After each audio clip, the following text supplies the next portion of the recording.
Alright, just have I would say quick video, but it's going to be on the little longer side.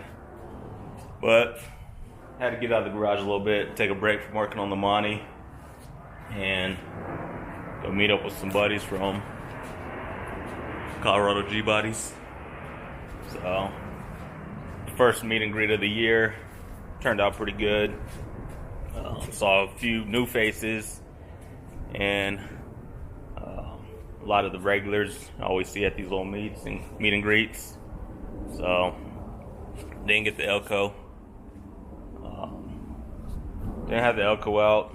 I've been trying to knock out the paint on the Monty. So, camera vehicle this time was the bike. So, got a little bit of driving footage. Didn't get as much or some of the shots that I usually get, like when I'm in the car, just because you got to pay a little bit more attention when you're on the bike. But didn't take the Elko up there. One, because I had to work after the meet. Most of the cars, they went to grab lunch.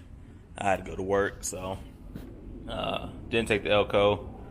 For one, it's a long drive up to Loveland. We met up in Loveland at Casper's Electronics. Have a little bit of behind the scene footage of what they do there. Pretty much anything with wiring they could do. Most of the stuff in your car probably came from them. So like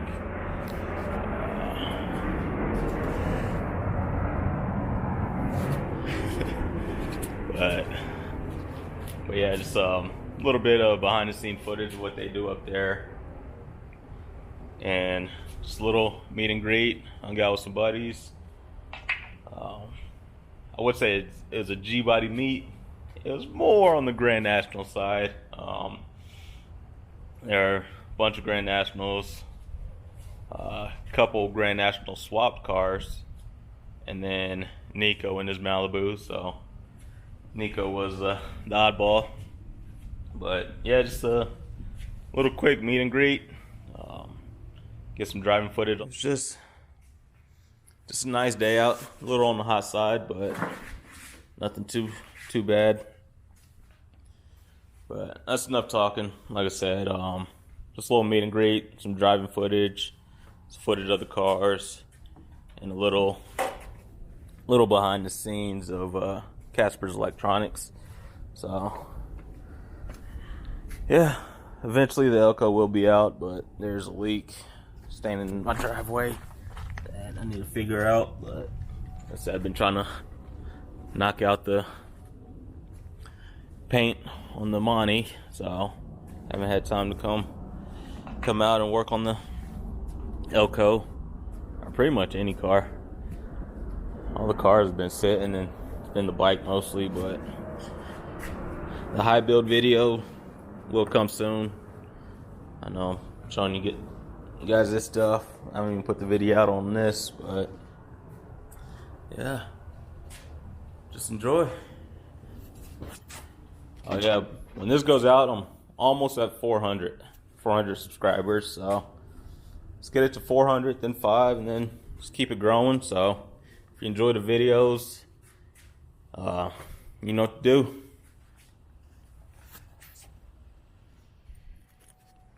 He's gonna trust me with the Grand Prix. I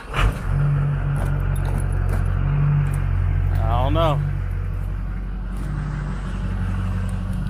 He's gonna trust me with it. Oh, might have to move his seat up a little bit. Definitely is a stiffer clutch than what's in the Elko. Woo! Oh yeah, it's nice.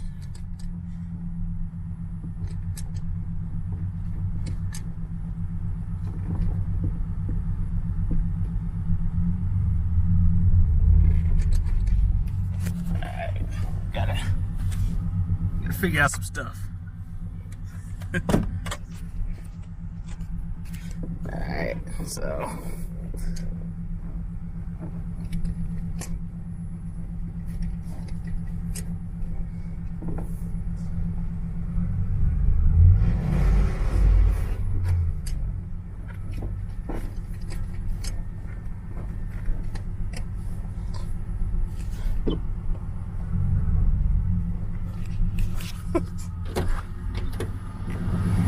reversing? Oh, it's up? Yep. All right.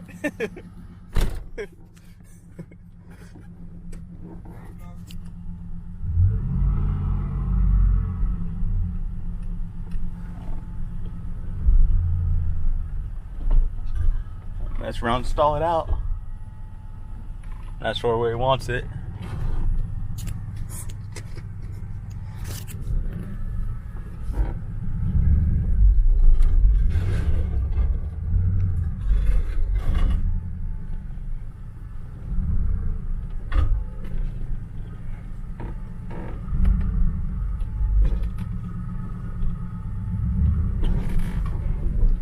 Alright, I think that's good enough. Yeah, I probably should have moved the seat up.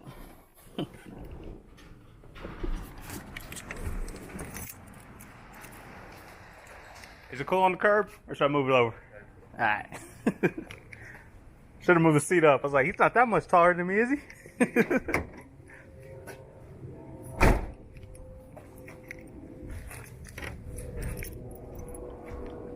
One day I'll be able to get it out on the road.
Uh-oh, it's time to do some math, y'all. I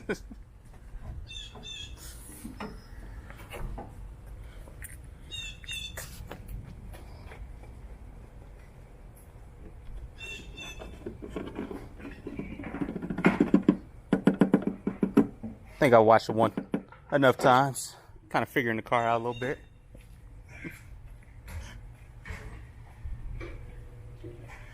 Everybody needs to... I'm glad I took it out last night. You fill up last night or no? A little bit, but last night I took it out for a spin just to kind of get it out. Make sure it's alright. Overheated on me. I had the fan harness disconnected. You didn't even know it. So when I...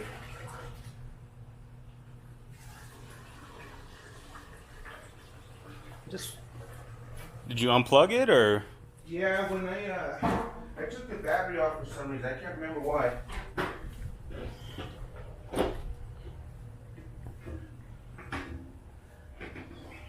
It's got everything in here. I'm just going. Just let me get the whole powertrain, man. Got fired. Yeah. So you got the transmission I need. You got the motor. I'll take one of these rear ends for the Elco. We'll be good.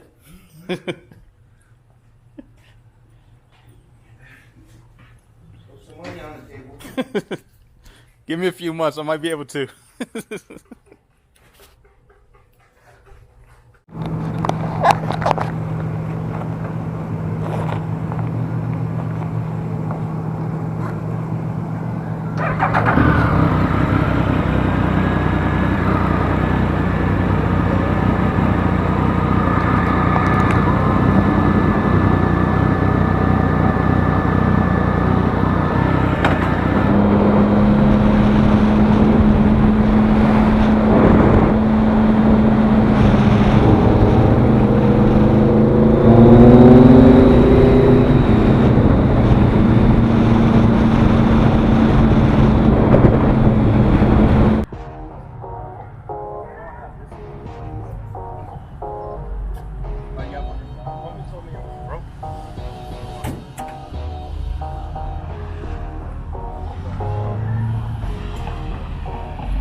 What's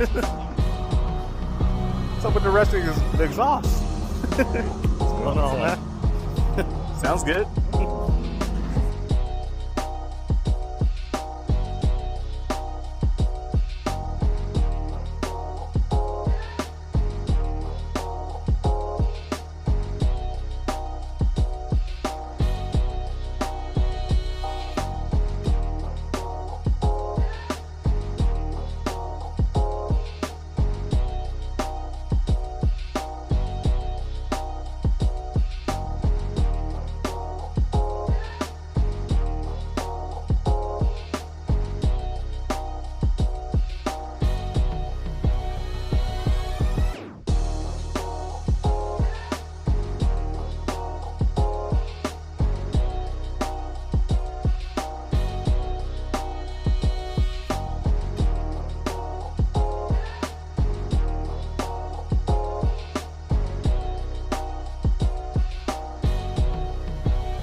Yeah, they'll drop right into the money nicely.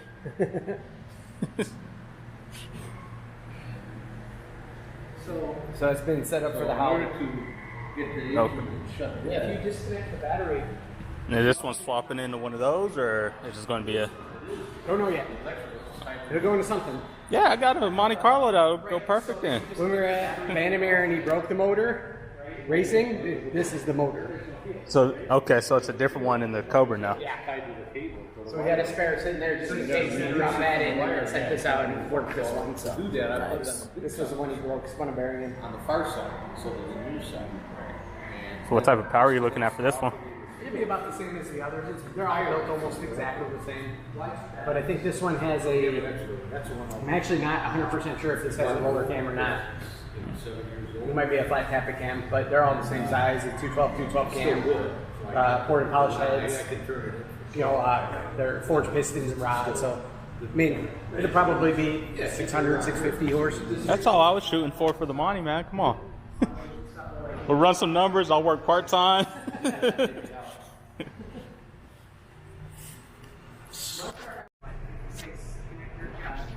Connector for harness, and we'll build that, run that on here all day. So everything's done by machine.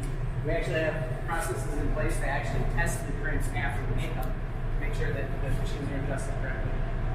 So we have full ISO certificates, free ISO certificates, so we do quality control throughout every process.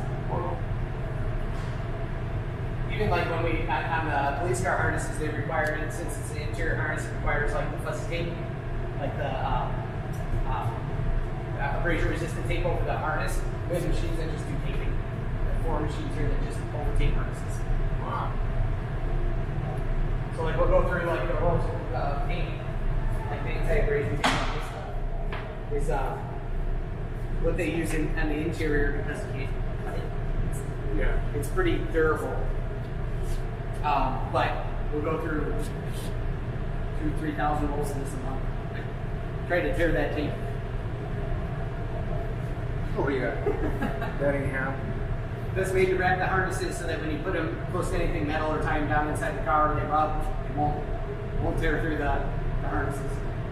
Can you take this? You want to try tearing it? No. Yeah. Yep. Everything comes here. Here's the production, and this is where we do QC testing. So every harness that gets built gets plugged into a test fixture here that's specifically written for the harness, and we test it point to point for resistance as well as point to point for continuity. So when a harness gets done and tested, plugged in, I don't know if these haven't been tested yet, but they'll get a serial number generated and put on the product. There you go. There's a Grand National England harness. That's a complete harness, got to be tested. So this will get actually put into a test fixture. Everything gets tested on it, so we know that when it leaves here, it's wired right. Yeah. So when the customer plugs it in, it'll work 100%. But there's another stock harness in there too. So these ones will be, let's see, is this one? They're both just stock. So we have some set up for the GNECU. If you run that, we can run the extra wires for the wideband and inputs and outputs all through the harness. So we'll bring it to a connector that you can do like fuel and oil logging, or you can do the wideband right through the existing harness, or like boost control or whatever. It's already in the harness. You just plug it in. Oh, nice. So Josh was running one of those. yeah. So that you plug right into the EGR. So since if you're running a computer that can do fuel and oil logging, you don't have an EGR anyway, like FAST or GNEC, none of them use the EGR. So we disconnect that, and you get your inputs and outputs right to the EGR. So we have a harness that goes to fuel and oil pressure sensors. So you don't have to cut up the harness to do that. But a lot of the parts of these cars are getting harder and harder to get, like the ignition module connector. They discontinued the black one, which is the one that plugs into the Buicks. So we can only get the gray one now, but we have to mill out locks on it to make it fit. So our other building, we have 2 CNC milling machines that we make fixtures for and just mill out the keys on connectors so they fit. And if eventually they discontinue this, we'll just make it. So there's a ton of connectors we make. So that's one that I don't want to make yet because tools are real expensive, but if they discontinue it, we'll still be able to make these harnesses. It's really cool. Better keep it alive. Yeah, that's the plan. Yeah. At least 30 of them, 36 of them a month. People still use them, so. That's mind blowing for me. I feel like Defect rates. So we get about into this room, we're about 3% defect rate. So that includes like things that don't look right, aren't taped right, or wired wrong, whatever. It could be anything. And then out in the field, we're at 0.002% failure rate in the field. Wow. So we get about 5 or 6 harnesses back a year. So because we know they work when they leave here, that's why we test them. Yeah, absolutely. ERP needed you guys then. I mean, there's a lot of the parts, those industries that we still supply, like industrial and heavy equipment and stuff. We'll supply sub-assemblies too that they'll use in their harnesses. Oh, okay. A bunch of our, like so not only did we stock the connectors and make the harnesses, but there's probably about 60 different part numbers of connectors we actually make. So we've designed tools, and the tools are actually run in Longmont, and that's our tool shop there that we contract out. When we were in Chicago, we did everything in-house. We had injection molding, CNC, EDM, everything in-house. And when we moved out here, this building's much smaller than what we had there. So we couldn't bring all that equipment. So we just have a company we contract out in Longmont that runs our tools. They're our tools. We've designed them, made them. But there are connectors that are used, like, for example, makes the throttle bodies on the LS3 or the MAP sensors. Like, we're the only ones that have those connectors. So in order to mate to a different sensor, say you want to put an LS2 MAF in LS1, well, we make the parts to make that plug and play. So those connectors we have, and they're used in so many different industries. They're in it, like every Yamaha golf cart, and every Harley has them, and things like that. So a lot of the parts we still make, they use our parts in production. We just don't make the harnesses for them. So we still touch some of those industries. Very cool. Which is cool. Yeah. Because not many wire harness shops can actually make their own components as well. Yeah. So we do full out tool steel injection molds that run our parts. So they're capable of running millions of parts. Well, I'll take that one. Very cool. Anyone? Very cool.